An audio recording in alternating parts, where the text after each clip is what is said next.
నవ్యాంధ్ర రాష్ట్ర రాజధానిగా అమరావతి పేరు సూచించిన నాన్నగారు కృష్ణమ్మ ఒడిన రాజధాని నగరం అద్భుతంగా నిర్మాణం కావాలని బలంగా ఆకాంక్షించేవారు.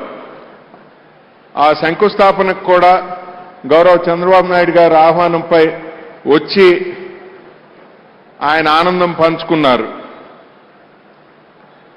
వారి ఆకాంక్షలకు అనుగుణంగా అమరావతి నూతన నగరం అపురూపంగా తయారై యావత్ దేశానికే కీర్తి ప్రతిష్టలు తేవాలనే సంకల్పంతో మా కుటుంబం తరపున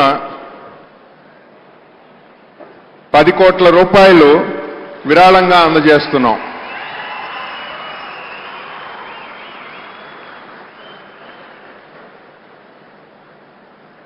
Apart from naming Amaravati, he always looked forward for the overall development of this new city.